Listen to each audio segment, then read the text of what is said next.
There are times when you are in a desperate situation where you have to give up more than you want to because you're running out of money. Not a fun place to be. A lower valuation with strong investors can sometimes be better than a higher valuation with investors that have no follow-on support.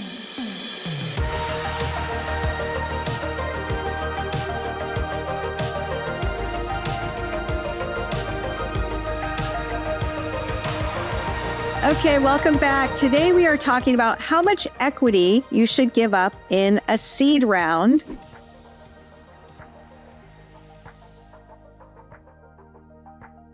And if you're anything like me, when I started my first company, I had this huge gap of financial knowledge or literacy around raising money, how it worked, how to value a company, how equity worked.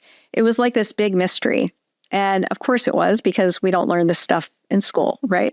I kind of think they should teach more of it, because it is, well, anyway, for me, it's interesting, but whatever. They don't teach it in school, traditional schools.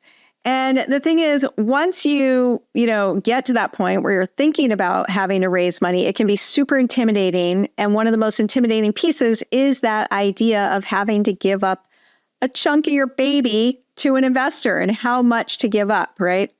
And it is a crucial decision, because you're balancing securing enough funding to grow while also maintaining enough ownership to be able to incentivize your team and attract future investors. So there is a fine balance there. And so today what we're going to talk about is how to do that strategically. And actually, that's sort of a trick question, because the reality is you really shouldn't be determining a valuation in the pre-seed or seed round. And there are ways to do that. We'll talk about how to do that. But we're also going to talk about strategies for determining a valuation and how to decide much to give up, and just some of the general, basics around that. I was talking to an entrepreneur the other day, and I asked them, "Are you pre-revenue?" And they said they hadn't heard of that term yet, which it basically just means you don't have any sales yet.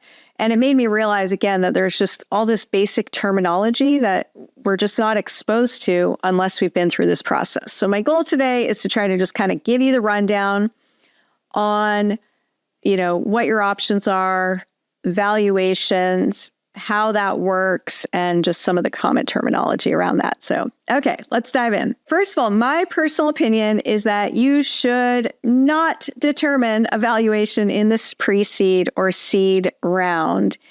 And I mentioned this was a trick question about how much equity should you give up, because there are ways to do this where you're not determining the exact amount of equity. You're basically promising future equity, but you're not determining in this first round exactly how much that is. Because sometimes, depending on what your company is and who your investors are and how you're currently structured, you don't have to determine that valuation, and you shouldn't. And honestly, more often than not, especially with like a friends and family round or a pre-seed seed round, you can use what's called a safe or convertible note. And basically this delays the valuation discussion for the most part until a later date when you are ready to raise the next round of funding. And it's much easier to raise the early round when you don't have to come up with what that valuation is, and you don't have to struggle over, that agonizing question of how much equity to give up. So we'll go into that a bit more, but definitely, if you have the option to use a safe or convertible note, that is the way to go, and avoid this whole valuation discussion early on.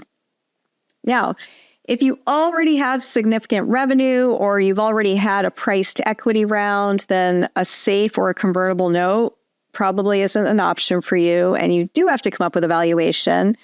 Or I should say, you're not coming up with a valuation. You have to agree on a valuation with your investors. And it really is a two-way street here.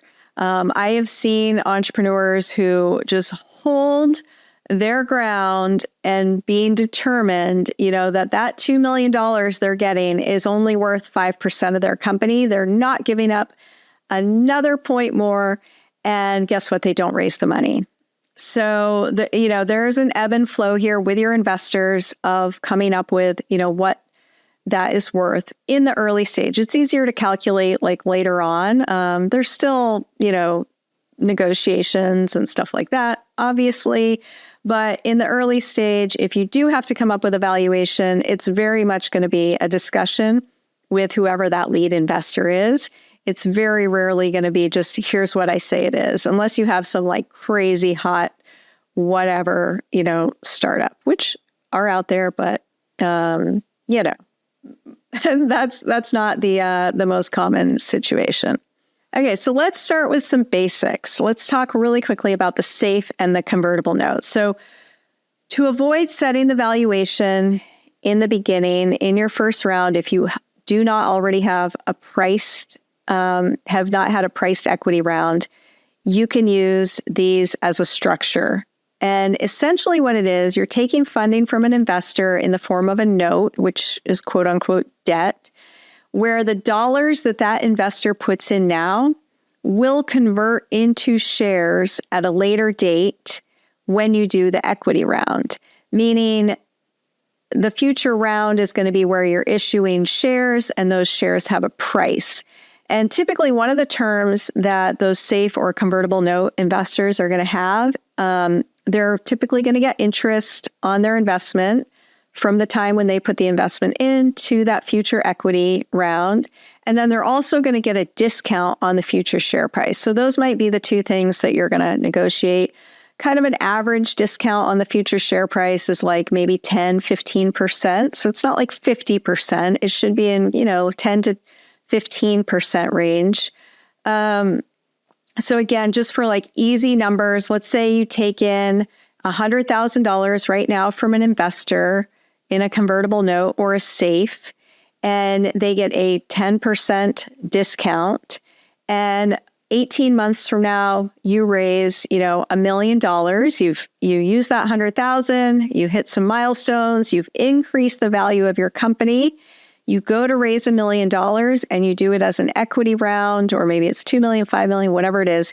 You do it as an equity round and you determine, just for simple numbers, the share price is $1. Those early investors, their 100,000 is going to convert over at 90 cents a share if it's a 10% discount. So they're going to get that round. They're going to collect the interest. Their 100,000 plus maybe 10,000 in interest is going to convert at 90 cents a share, where those future investors are getting $1 a share. So there's a little bit of an incentive for that early investor. So that's typically how those work. There's a few other things they could possibly try to, negotiate, but it's pretty simple. It's really clean. It's much faster, and you're going to save a ton of money in legal fees.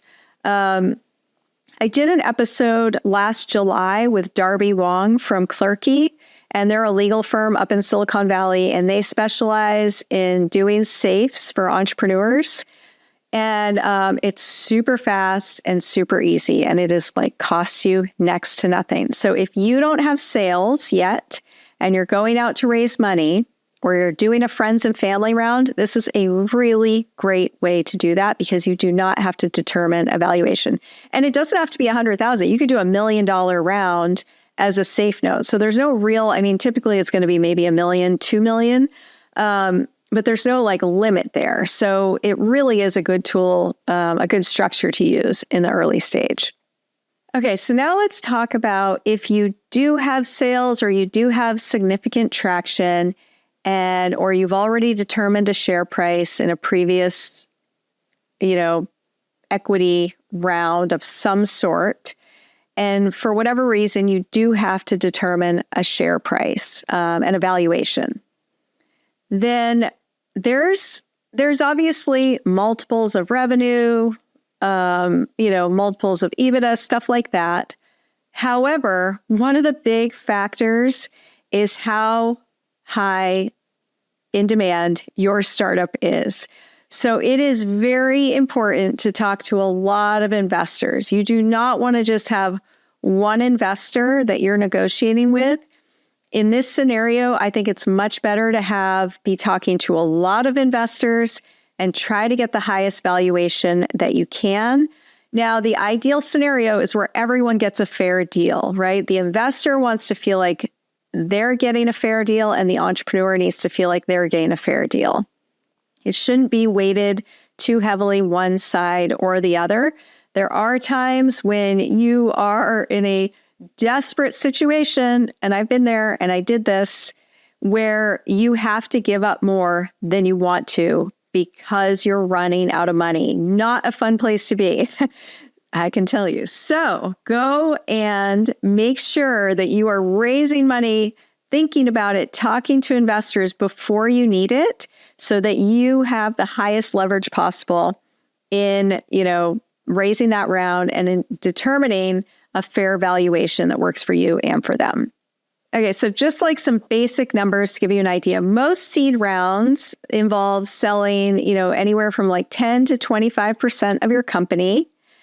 If you end up giving away more than 25% at the seed stage, it can end up making kind of future fundraising more challenging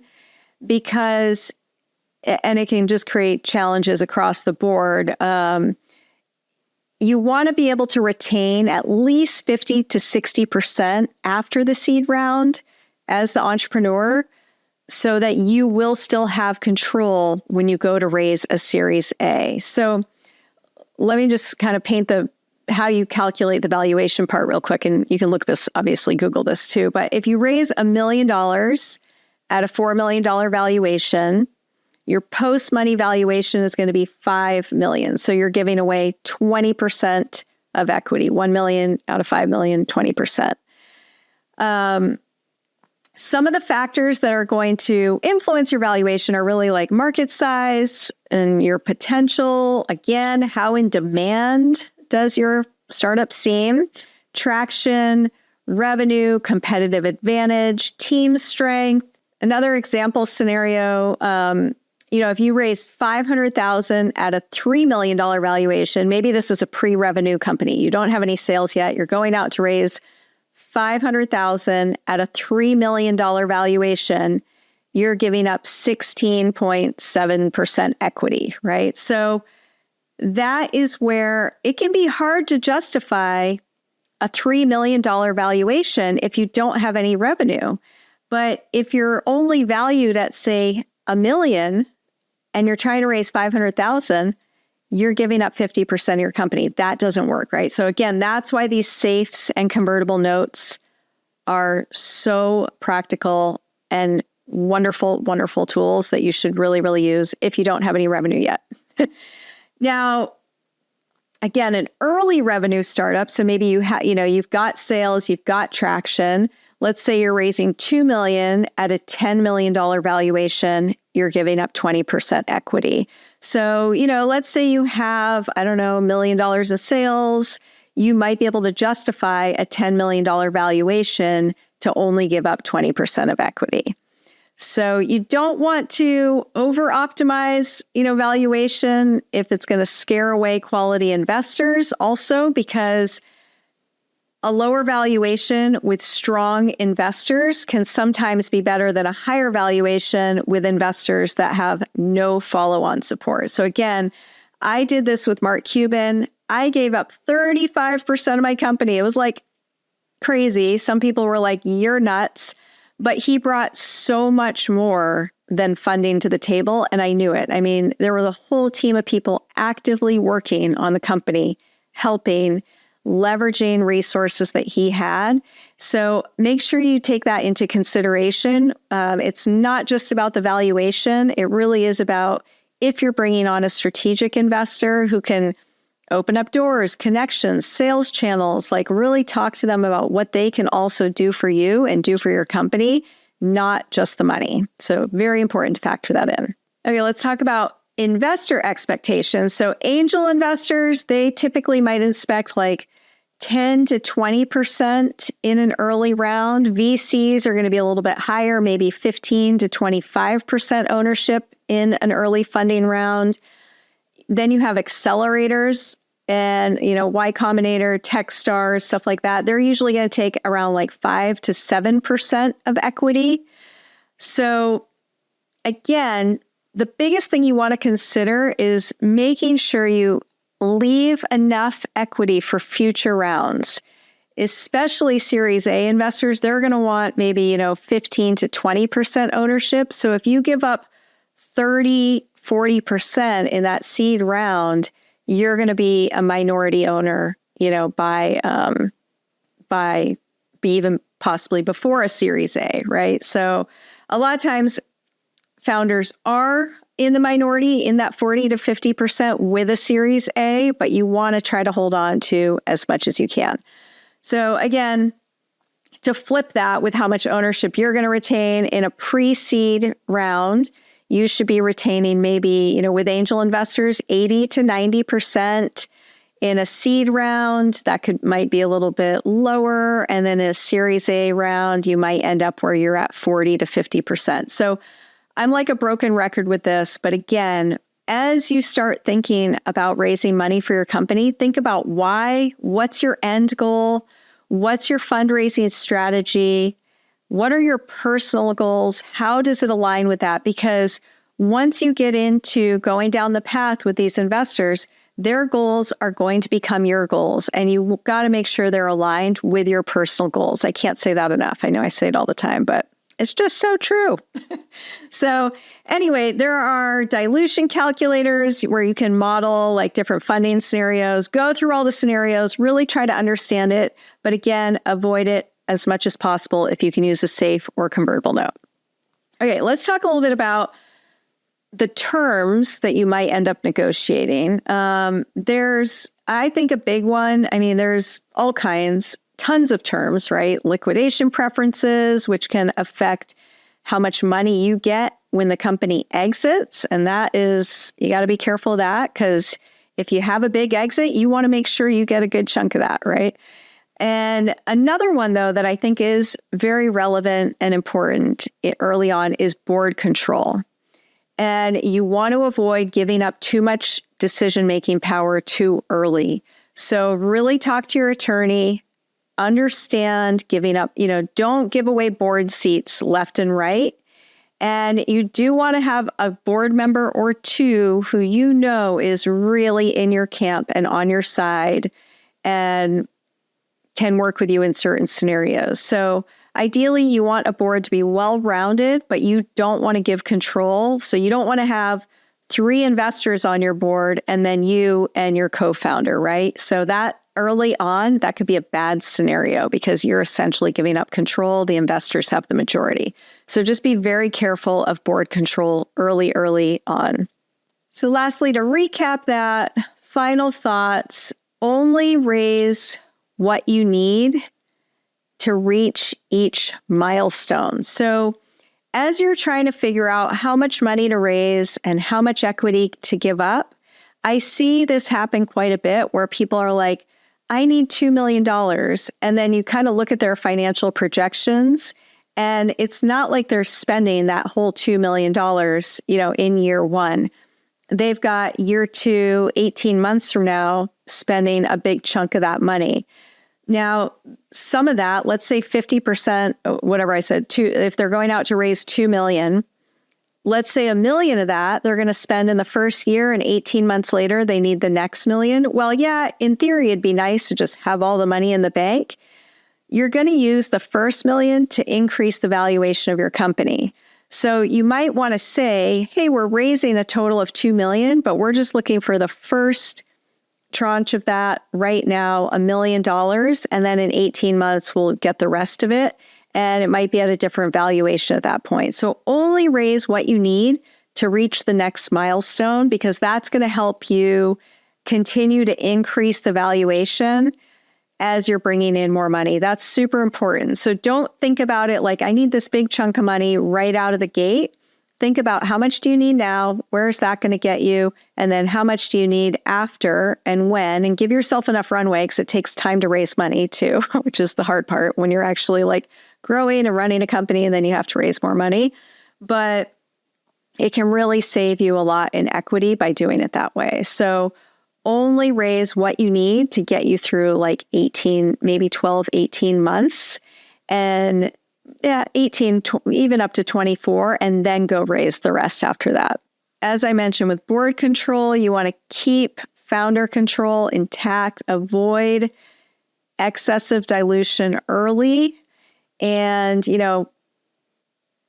you just really want to make sure that you're not giving up board control too early. That is a big one, because you're going to make decisions around future funding and that future valuation. And you just want to be able to have influence there and be able to negotiate. So lastly, focus on quality investors. It's not just about the highest valuation. I promise you, it is not about that. It is also about what your investors bring to the table. Growing a company is hard. It's hard to do it all on your own. Yes, you need money, but you also need strategic advice, and connections can be so valuable when you're growing and when they're needed. And if you have the right investors and they're there for the right reasons, it can be a huge, huge benefit to have people that are strategic and bringing more to the table than just money. And you want to factor that into the valuation. So I hope that's helpful. It was kind of an overview of how all of that works. And again, if you want to learn more about the safe and convertible notes, go listen to that episode with Darby Wong from Clerky, because they can get you set up and you don't have to deal with the valuation discussion hardly at all. And it will save you a lot of agony until you get to that next phase. Okay, thank you so much. We'll see you soon.